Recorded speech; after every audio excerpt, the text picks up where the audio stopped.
if you're going to work within the Parkinson's advocacy and activists, there are a couple of questions. One, are you flexible?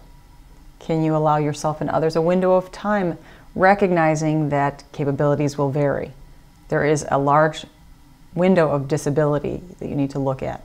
It varies tremendously from day to day, hour to hour, and between each individual. Two, do you recognize that this community is affecting not just themselves as individuals, but their entire families, communities, workplaces? This disease kind of attacks everyone, not just the individual. It's hard to be around. It's kind of like being a werewolf or being encased in wet cement. That's what I think of most often. It just feels so sore all the time. And we expect the physical. So three, do you understand the mental part of this? Mental health is a huge part of this.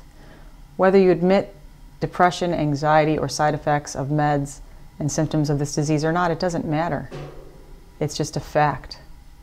We don't expect it because we don't see it. As my friend Chris likes to say, let's shatter that glass ceiling of stigma and talk about this stuff, like psychosis from medications. I've experienced it, a lot of people have. Clearly, I was in a position a few years back where I was being attacked, even after I had admitted that my perceptions were off, that I had the wrong account in my mind when I was talking to somebody. Social media can be confusing after a while. Our wires for our executive functioning are not really performing at top speed anyway. So let's give each other a break and support one another. If you're really going to be an activist or an advocate, act like one. So that means informing yourselves. We all do this. We inform ourselves, we educate ourselves. I need to find constant education and upgrade that all the time and have what I like to call relatability. That's another one. 3, 4, I think I'm on 4.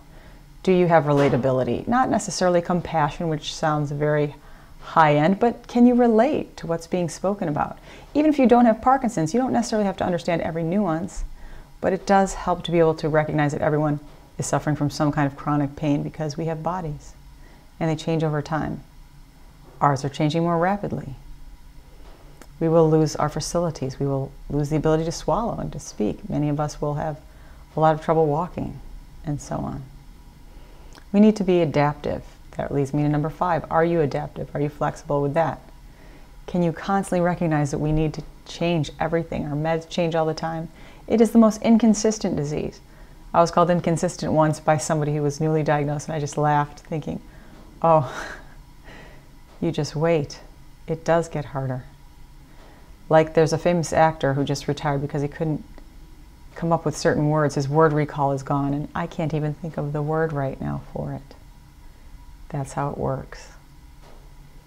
So we get slowed down a bit. We have these grand plans. We can't do more than a few things in each day. Some think about it like spoons. We only have so many spoons, whatever you want to call it. It's frustrating. It's maddening. And it changes personalities. Chronic pain, that is. But let's really stick together, because the isolation and the way that we feel like we're special or different, we're not. We're in this together to change the face of Parkinson's. I was thrilled when I saw the Spark logo, because it means that we're coming together. All these splintered groups coming together to work. Imagine the possibilities. I dare say happy Parkinson's Awareness Month, because I'm happy I met you.